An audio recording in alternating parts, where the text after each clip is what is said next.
Allot மணி சேனலுக்கு வருக வருக. நான் செபி ரெஜிஸ்டர்டு ஃபினான்ஷியல் அட்வைசர் கிடையாதுங்க. நான் எஜுகேஷனல் பர்பஸுக்காக என்னுடைய பர்சனல் எக்ஸ்பீரியன்ஸை நான் ஒரு 20 வருஷமாக மார்க்கெட்டில் இருக்கேன், அதை தான் உங்கள்கிட்ட ஷேர் பண்ணுறேன். நீங்கள் எந்த முடிவு எடுக்கிறதா இருந்தாலும் உங்கள் நிதி ஆலோசகரை அணுகி அதுக்கப்புறம் பணத்தை போடுறதை பற்றி முடிவு பண்ணுங்கள். நன்றி. அலாட் மணி சேனலுக்கு வருக வருக. இந்த சேனலுக்கு இன்னும் நீங்கள் சப்ஸ்கிரைப் பண்ணலன்னா தயவு செஞ்சு சப்ஸ்கிரைப் பண்ணிக்கோங்க, பெல் பட்டனையும் கிளிக் பண்ணிக்கோங்க.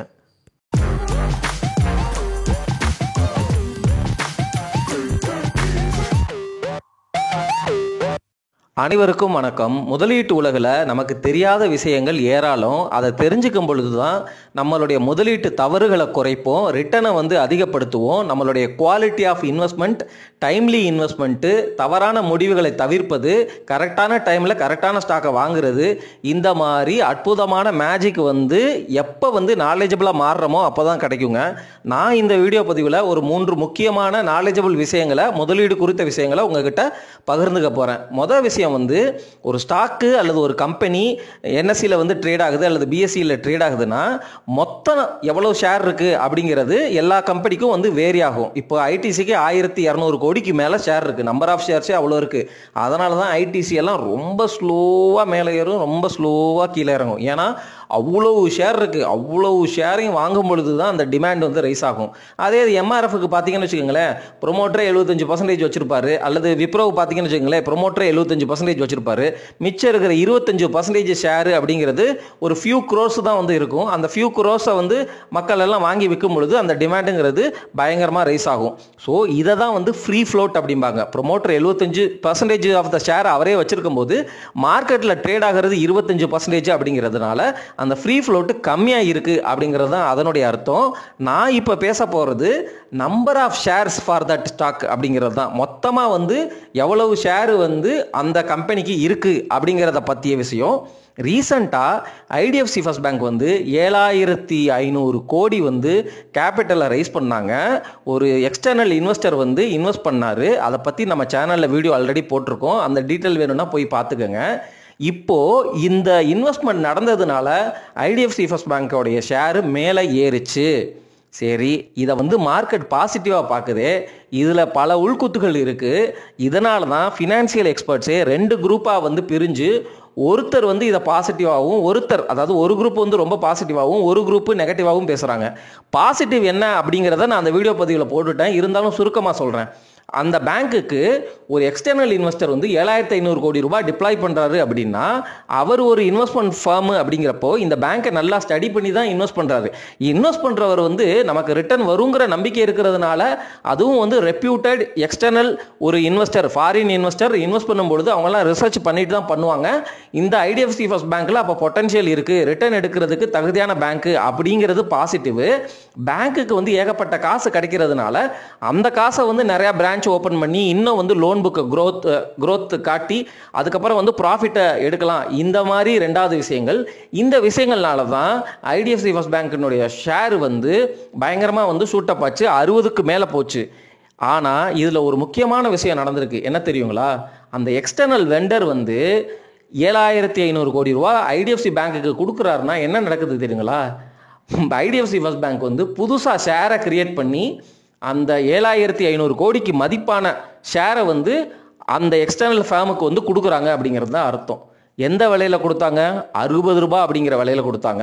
அந்த 60 ரூபாய் விலை அப்படின்னு அனௌன்ஸ் பண்ணும் பொழுது ஸ்டாக் மார்க்கெட்டில் ஐடிஎஃப்சி ஃபர்ஸ்ட் பேங்கோடைய விலை 53 54 ரூபாயோ அந்த ரேஞ்சில் தான் இருந்துச்சு.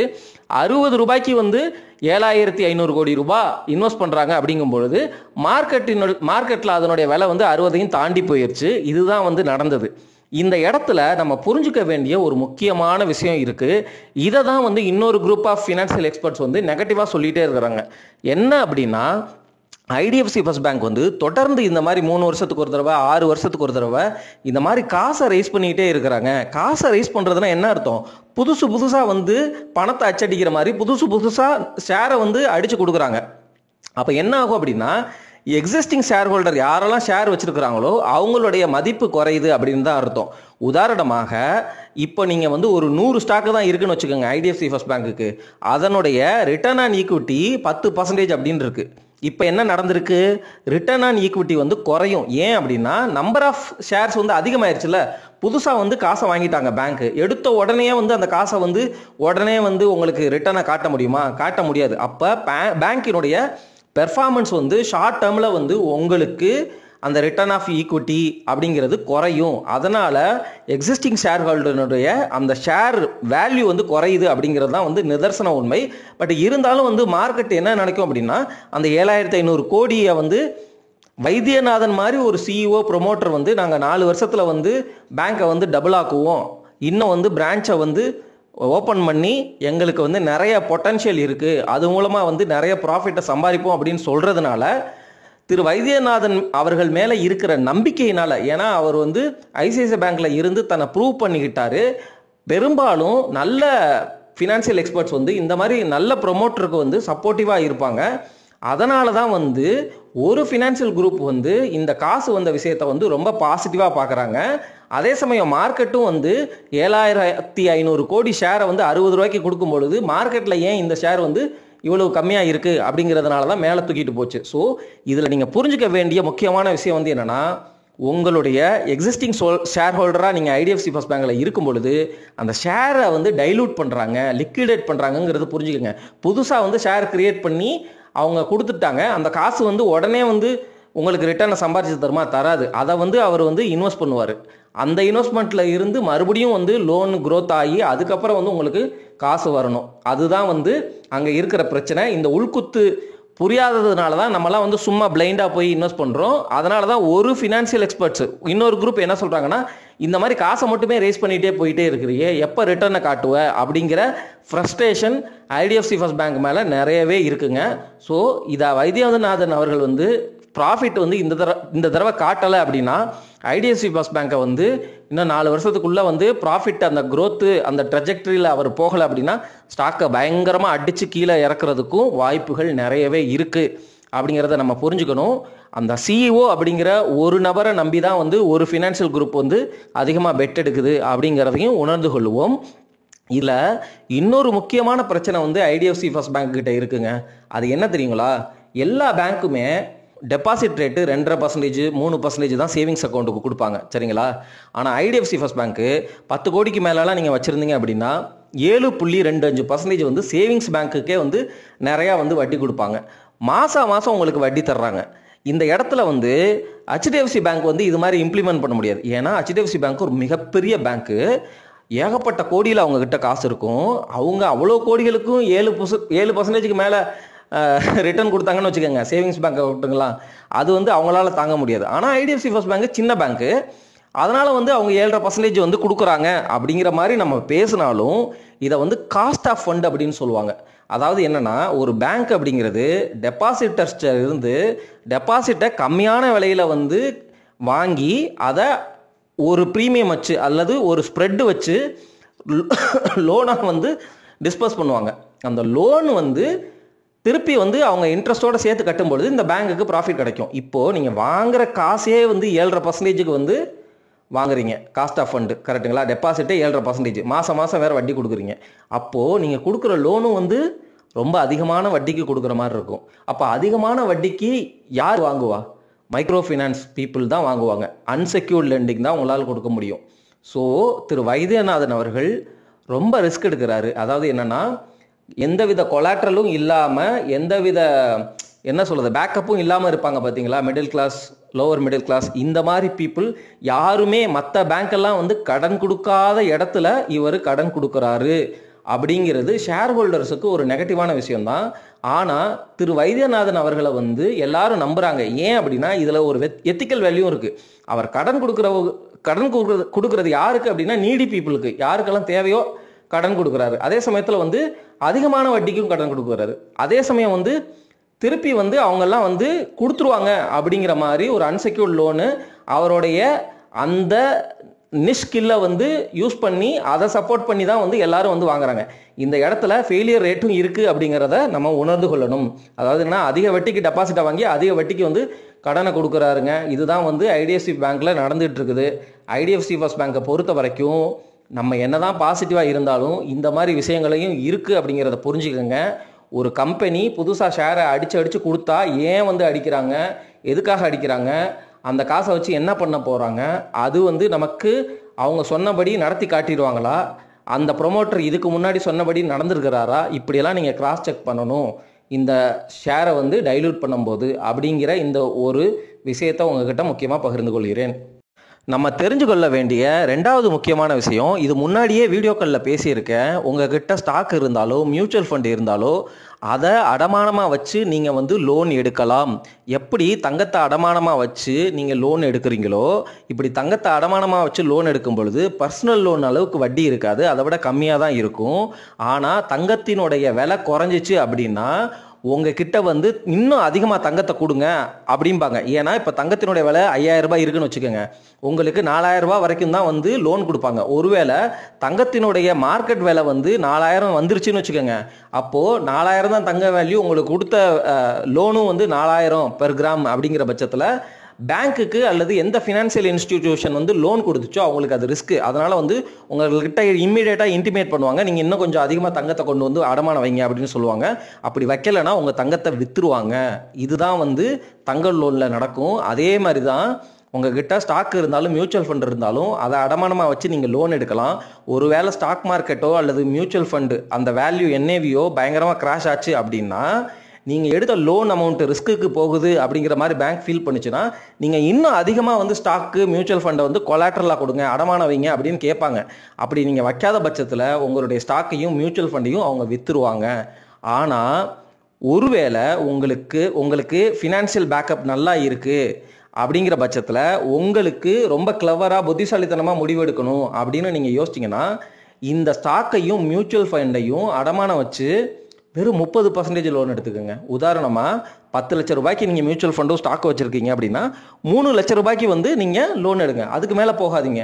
ஏன்னா 10 லட்ச ரூபாய் இருக்கிற மதிப்பு 50% உடஞ்சாலும் உங்களுக்கு 5 லட்சத்துக்கு வந்துடும். சரிங்களா?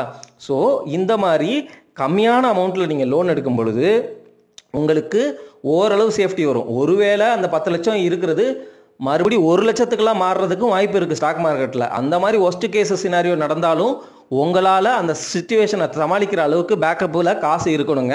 ஸோ இது ஒரு ஐடியா தான் நான் உங்ககிட்ட ஷேர் பண்ணுறேன். இந்த மாதிரி விஷயங்களும் இருக்குது. இதை வந்து மிகப்பெரிய இன்வெஸ்டர்ஸு நல்ல ரிச் பீப்புளெலாம் இதை யூஸ் பண்ணிக்குவாங்க. ஏன்னா ஜஸ்ட் 30% தான் வந்து அவங்க கடன் எடுக்கிறாங்க. கடன் எடுத்துகிட்டு அந்த கடனுக்கு வட்டி வந்து கம்மியாக தான் இருக்கும். பர்சனல் லோன் அளவுக்கு ஜாஸ்தியாக இருக்காது. வட்டி கம்மியான கடன் இவங்க வந்து தனியாக பே பண்ணுவாங்க. அதே சமயம் இந்த அடமானத்தில் இருக்கிற இந்த ஸ்டாக்ஸும் மியூச்சுவல் ஃபண்டும் அஸ்லாங்கஸ் வந்து அந்த வேல்யூ வந்து பெருசாக உடைபடாத பட்சத்தில் அது உங்களுடைய ஸ்டாக்காக தான் இருக்கும், உங்களுடைய மியூச்சுவல் ஃபண்டாக தான் இருக்கும். ஒன்ஸ் நீங்கள் கடனை கட்டி முடித்த உடனே எப்பொழுதும் போல் வந்து நார்மலாக வந்து அதை நீங்கள் வந்து எப்போ நினைக்கிறீங்களோ விற்றுக்கலாம். அப்போ என்ன நடக்குது அப்படின்னா நீங்கள் இருக்கிற ஸ்டாக்கையும் மியூச்சுவல் ஃபண்டையும் அப்படியே வளர விடுறீங்க. சரிங்களா? ஆனால் அதை அடமானம் வச்சு ஒரு 30% லோன் எடுத்துக்கிறீங்க. 30% லோன் எடுக்கும் பொழுது 70% உங்களுக்கு மார்ஜின் இருக்குது. உடஞ்சாலும் வந்து 50% தான் உடையும் அப்படிங்கிற மாதிரி அந்த சேஃப்டி வச்சுட்டு எடுக்கிறீங்க. அந்த சேஃப்டியும் முறிபடுற பட்சத்தில், அதாவது உடைபடுற பட்சத்தில் பேக்கப்பாக உங்கள்கிட்ட காசு இருக்குது அல்லது வேறு ways through which you will collect money, அந்த பிரச்சனையை வந்து உங்களால் சமாளிக்கிற எபிலிட்டி இருக்குது அப்படிங்கிற அந்த விஷயங்கள் எல்லாம் புரிஞ்சுக்கிட்டு தான் இந்த மாதிரி விஷயங்களில் உள்ளே இறங்கணுங்க. கோல்டை வச்சு லோன் எடுத்தாலும் இந்த மாதிரி ஸ்டாக்ஸ் மியூச்சுவல் ஃபண்ட்ஸை வச்சு லோன் எடுத்தாலும் உங்களுக்கு வட்டி கம்மி. ஆனால் அந்த விலையேற்றம் வந்து உங்களை பாதிக்காதவாறு நீங்கள் ஸ்மார்ட்டாக வந்து முடிவு எடுங்க அப்படிங்கிறத தான் நான் சொல்ல வரேன். மூன்றாவது முக்கியமான நாலேஜபிள் விஷயம் என்ன அப்படின்னா, நம்ம நாட்டில் டிமானடைசேஷன் அப்படின்னு ஒன்று அனௌன்ஸ் பண்ணாங்க. அதாவது என்னென்னா 500 ரூபாய் நோட்டும் 1000 ரூபாய் நோட்டும் செல்லாதுன்னு அனௌன்ஸ் பண்ணாங்க. இப்போது செல்லாதுன்னு மட்டும் அனௌன்ஸ் பண்ணிவிட்டு அதுக்கு பதிலாக வந்து நீங்கள் வச்சுருக்கிற பணத்துக்கு பதிலாக வேறு பணம் கொடுக்க மாட்டேன் அப்படின்னா நீங்கள் எப்படி ஃபீல் பண்ணுவீங்க? உங்ககிட்ட 1000 ரூபாய் 500 ரூபாய் தாளாக வச்சுருக்கிறீங்க, இவ்வளவு நாள் அதை கொடுத்து தான் எல்லா பொருட்களும் வாங்கிட்டு இருந்தீங்க. ஆனால் இப்போ கவர்மெண்ட் வந்து அனௌன்ஸ் பண்ணுது இந்த காசெல்லாம் இனிமேல் செல்லாது அப்படின்னு அனௌன்ஸ் பண்ணுது. அப்படி தான் அனௌன்ஸ் பண்ணாங்க. ஆனால் இந்த நோட்டுகளை பேங்கில் கொடுத்து நீங்கள் 100 ரூபாய் நோட்டாக மாற்றிக்கங்க அப்படின்னு சொன்னதுனால தான் நீங்கள் பெருசாக வந்து கோபப்படலை. ஆனால் நான் சொல்கிற சிச்சுவேஷன் வந்து 100 ரூபாயெல்லாம் மாற்ற முடியாது, நீங்கள் வச்சுருக்கிற காசெல்லாம் செல்லாது அப்படின்னு அனௌன்ஸ் பண்ணால் உங்களுக்கு எவ்வளோ கோபம் வரும்? அதே மாதிரி தான் யூஎஸ் ட்ரெஷரி பில்ஸு பாண்ட்ஸை ரஷ்யா வந்து வச்சுருந்துச்சு. ரஷ்யா வந்து வாருக்கு போகிறதுக்கு முன்னாடி யூஎஸ் என்ன சொல்லுச்சு அப்படின்னா, நீ வாருக்கு போன அப்படின்னா இந்த யூஎஸ் உங்களுடைய அசட்ஸ் எல்லாத்தையும் முடக்கப்படும், நாங்கள் வந்து அதை வந்து மதிக்க மாட்டோம், கொடுக்க மாட்டோம் அப்படிங்கிற மாதிரி சொன்னதுனால தான் ரஷ்யாவுக்கு ஏகப்பட்ட சிக்கல். அவங்க இந்தியன் கரன்சியில் வந்து வாங்கி, அதாவது இந்தியன் கரன்சிக்கு வந்து ஜென்ரலாக வந்து உலகத்தில் வர்த்தகம் வந்து அமெரிக்க டாலரில் தான் நடக்கும். ஃபார் எக்ஸாம்பிள், நம்ம நாடு வந்து க்ரூட் ஆயிலை ரஷ்யாட்டிருந்து வாங்கணும்னா நம்ம டாலர் கொடுக்கணும். ரஷ்யா டாலரை வந்து நல்லாவே அக்செப்ட் பண்ணிக்குவாங்க. எல்லா நாடுகளுமே டாலரை வந்து அக்செப்ட் பண்ணிக்குவாங்க. ஏன்னா டாலரை வந்து எந்த நாட்டுக்கிட்ட கொடுத்தாலும் அவங்களால எல்லா பொருளையும் வாங்கிக்க முடியும்.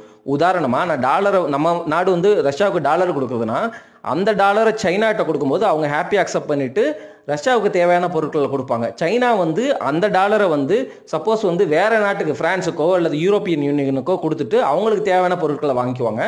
இப்படி டாலருங்கிறது தான் ஒரு யூனிவர்சல் கரன்சியாக வந்து இந்த உலகத்தில் பெரும்பாலும் இருக்குது.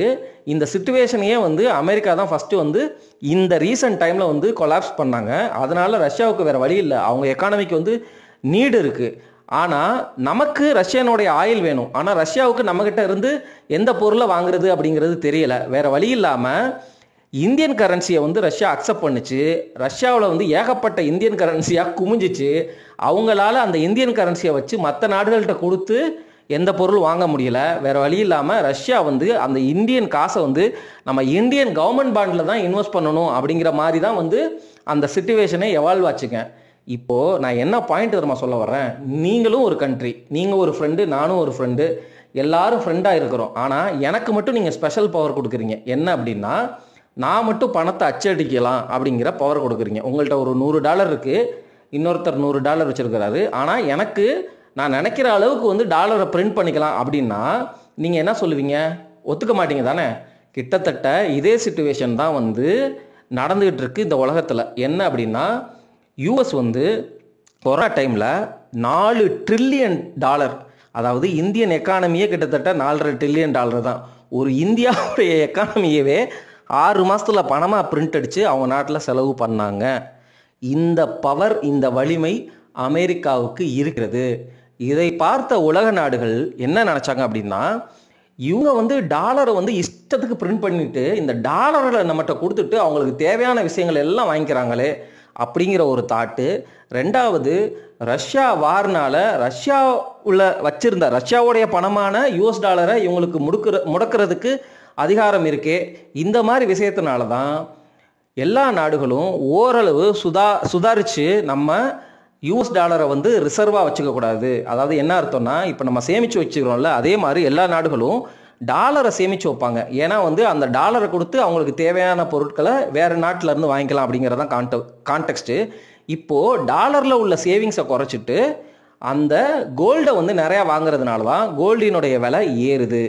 இப்போ நான் என்ன பாயிண்ட் சொல்ல வர்றேன் அப்படின்னா, டாலருக்கு நிகரான கோல்டினுடைய மதிப்பு அப்படின்னு பார்த்தீங்கன்னா 1970களில் ஒரு டாலர் அடித்தா அந்த டாலருக்கு நிகரான கோல்டு வந்து அமெரிக்கா கிட்ட இருக்கும் அப்படிங்கிறது தான் வந்து சட்டம். சுவிட்சர்லாந்து வந்து என்ன பண்ணாங்க அப்படின்னா, அவங்கக்கிட்ட இருந்த டாலர் அமெரிக்கா கிட்ட கொடுத்து அமெரிக்கா கிட்ட இருந்து கோல்டை வாங்கிட்டு போனாங்க. அடுத்து வந்து மற்ற கண்ட்ரிகள்லாம் கேட்கும் பொழுது அமெரிக்கானால தங்கத்தை கொடுக்க முடியலை. அப்போ என்ன ஆயிடுச்சு, அனௌன்ஸ் பண்ணாங்க, இனிமேல் உங்களுக்கு டாலரை கொடுத்தா நாங்கள் கோல்டு தர மாட்டோம், டாலராகவே திருப்பி கொடுக்குறோம். அதாவது US பாண்டை நீங்கள் கொடுத்தீங்கன்னா டாலர் பிரிண்ட் செஞ்சு தரப்படும் அப்படிங்கிற மாதிரி சொன்னாங்க. அதுக்கப்புறம் வந்து யூஎஸ்ஸினுடைய அந்த வலிமை, வல்லரசு, அவங்களுடைய எக்கானமியை பார்த்து எல்லா நாடுகளும் வந்து US சொல்கிறத வந்து ஏற்றுக்கிட்டு கிட்டத்தட்ட வந்து ஒரு அக்ரிமெண்ட் மாதிரி போட்டு US டாலர் தான் வந்து எல்லாருடைய ரிசர்வ் கரன்சியாக இது வரைக்கும் இருந்துச்சு. இப்போ ரீசெண்டாக அனௌன்ஸ் பண்ண ட்ரம்ப் டேரிஃபு, இந்த ரஷ்யன் வாரு, அதுக்கப்புறம் கோவிடில் அவங்க இஷ்டத்துக்கு மணியை பிரிண்ட் பண்ணது, இந்த விஷயங்களை உலக நாடுகள் அப்சர்வ் பண்ணிக்கிட்டே இருப்பாங்கள்ல. ஸோ அதனால் வந்து தங்கத்தினுடைய ரிசர்வ் வந்து இப்போ கூடிட்டு இருக்கு அப்படிங்கிறது தான் நிதர்சன உண்மை. ஸோ பாயிண்ட் நான் இதிலிருந்து என்ன சொல்ல வரேன் அப்படின்னா, ஒரு தங்கத்தினுடைய இன்ட்ரின்சிக் வேல்யூ அப்படின்னு ஒன்று இருக்குல்ல. இப்போ உதாரணமாக கர்நாடகா பேங்கினுடைய புக் வேல்யூ அப்படிங்கிறது 250, ஆனால் அது ரொம்ப வருஷத்துக்கு வந்து 35, 40, 60லேயே ட்ரேட் ஆகிட்டு இருந்துச்சு. அதனுடைய இன்ட்ரின்சிக் வேல்யூ 200 ரூபாய்னாலும் வெறும் 60 ரூபாயிலே ட்ரேட் ஆகிட்டு இருந்துச்சுல்ல. அதே மாதிரி தான் கோல்டினுடைய இன்ட்ரின்சிக் வேல்யூ கிட்டத்தட்ட 24,000 $25,000 சொல்கிறாங்கங்க மார்க்கெட்டில். ஆனால் இப்போ ட்ரேட் ஆகிட்டு இருக்கிறது வெறும் $3300. இந்த $3300 வந்து பயங்கரமாக தங்கம் ஏறிடுச்சு இறங்காதா அப்படின்னு நம்ம பேசிகிட்டு இருக்கிறோம். இதிலேருந்து நம்ம என்ன புரிஞ்சுக்கணும்னா, எல்லா நாடுகளுமே கரன்சியை பேப்பராக தான் நினச்சி இஷ்டத்துக்கு பிரிண்ட் பண்ணிகிட்டு இருக்கிறாங்க. தங்கத்தினுடைய விலையை ஆர்டிஃபிஷியலாக உங்களுக்கு முடக்கி வச்சுருக்குறாங்க. இது என்னைக்கா இருந்தாலும் ஒரு நாள் வெடிக்கும். அது நம்ம தலைமுறையில் வெடிக்குமோ அல்லது அடுத்த தலைமுறையில் வெடிக்குமோ, எப்போ வெடிக்குமோ தெரியாது. நம்ம இந்தியர்கள் மிகவும் புத்திசாலிகள். ஃபிசிக்கல் கோல்டை வாங்கி அந்த திருட்டு போகாமல் உங்களால் பத்திரமா வச்சுக்க முடியும் அப்படின்னா that is the best strategy. நான் சொல்ல வருகிறது என்னன்னா, கோல்டினுடைய ரியல் இன்ட்ரின்சிக் வேல்யூ அப்படிங்கிறது இதை விட வந்து 3-4 மடங்கு அதிகங்க. அதனால் கோல்டு அஸ் அன் இன்வெஸ்ட்மெண்ட், அதுக்காக உடனே கோல்டு விலை பயங்கரமாக ஏறிடும் அப்படிலாம் கிடையாதுங்க. நான் சொல்கிறது, உலகம் வந்து என்னைக்காக இருந்தாலும் இந்த பாயிண்ட்டுக்கு வந்து வந்துடும். எப்படி கர்நாடகா பேங்க் $60 இருந்து திருப்பி $200 வந்துட்டு திருப்பி வந்து புக் வேல்யூக்கு கீழே போகுதோ, அதே மாதிரி தங்கத்தினுடைய ரியல் வேல்யூக்கும் வந்து வர்றதுக்கு ஒரு கட்டம் வரும். அது வந்து மேபி வந்து இன்னும் 100 வருஷம் கழிச்சு கூட வரலாம். ஸோ நான் என்ன இதிலிருந்து சொல்ல வர்றேன்னா, கோல்டுங்கிறது ஒரு இம்பார்ட்டண்ட் அசட் கிளாஸு. அதுதான் வந்து உங்களுடைய ரியல் வேல்யூ. 5000 வருஷமாக இருக்குது. அதனால் கோல்டை வந்து இந்த 5% வச்சுக்கிறேன், 10% வச்சுக்கிறேன் அப்படிங்கிறது ஒரு தாட்டுனாலும் கோல்டை வந்து என்றைக்குமே வச்சுக்கோங்க. அதுதான் வந்து மிகப்பெரிய ஆபத் பாந்தவன் அப்படின்னு நான் சொல்ல வர்றேன். நீங்கள் அதுக்காக ஸ்டாக் மார்க்கெட்டு மியூச்சுவல் ஃபண்ட்லாம் நல்லா பண்ணாதெல்லாம் கிடையாது. ஸ்டாக் மார்க்கெட்டும் மியூச்சுவல் ஃபண்டு தான் அதிக ரிட்டர்ன் கொடுக்கும்.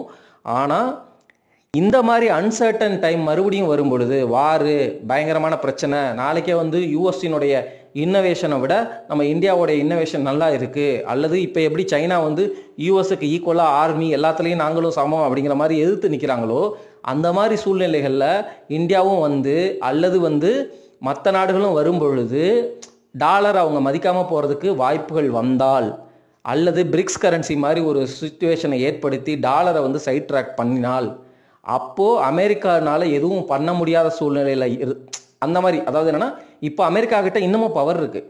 ஆனால் இதெல்லாம் நடக்கிறதுக்கு உடனே நடக்குமா? நடக்காது, ஒரு 100 வருஷம் ஆகலாம். அந்த மாதிரி ஒரு விஷயம் அடிப்படையிலேயே வந்து கோல்டு அப்படிங்கிறது ரியல் கோல்டு வேல்யூ. அதனால் வந்து தங்கத்தை நீங்கள் தொடர்ந்து தலைமுறையாக வாங்கலாம். அதுதான் ஒரே ஸ்டாக்கு, உங்களுக்கு அழியாத ஸ்டாக்கு அப்படின்னு நான் வந்து சொல்லிக்கிறேன். அதை ஃபிசிக்கலாக வந்து வாங்கி வச்சுக்கிறது, காயினாக வாங்கி வச்சுக்கிறது இன்னும் பெட்டர். இது வந்து நான் வந்து 10 வருஷம் 15 வருஷத்துக்கு பேசலைங்க. உங்களுடைய நெக்ஸ்ட் ஜென்ரேஷன், அதுக்கு அடுத்த ஜென்ரேஷன், அந்த அளவுக்கு ரொம்ப சூப்பரான லாங் டேர்ம் யோசிக்கிறவங்களுக்கு தங்கம் அப்படிங்கிறது வந்து என்றைக்குமே வேல்யூபிள் தான் அப்படின்னு சொல்கிறேன். நான் இந்த பாயிண்ட் வந்து நியர் டேர்மில் உடனே வந்து தங்கம் பயங்கரமாக ஏறிடும் அப்படின்லாம் சொல்லலை. சூப்பர் புல் ரன் ஸ்டார்ட் ஆகிருச்சு, இன்னும் கொஞ்சம் மேலே தான் போகும் அப்படிங்கிறத லைவ் செஷனில் உங்களுக்கு கிளியராக எக்ஸ்பிளைன் பண்ணிட்டேன். இந்த இடத்துல நான் சொல்ல வர்றது என்னென்னா, தங்கம் ஒரு அசட் கிளாஸே கிடையாது, அதனால் எந்தவித யூஸுமே இல்லை, அந்த மாதிரி பேசுகிறவங்க அந்த தாட்டை வந்து நம்பிட்டு எதுவுமே தங்கத்தில் வச்சுக்காமல் போயிடாதீங்க. தங்கத்தினுடைய ரியல் வேல்யூ அப்படிங்கிறது சும்மா அடிக்கிற பேப்பர் கரன்சியை விட பல மடங்கு அதிகங்கிறத நான் எடுத்து சொல்கிறேன். ரொம்ப லென்த்தாக பேசிட்டேன்னு நினைக்கிறேன். பட் மன்னிக்கவும். நன்றி, வணக்கம்.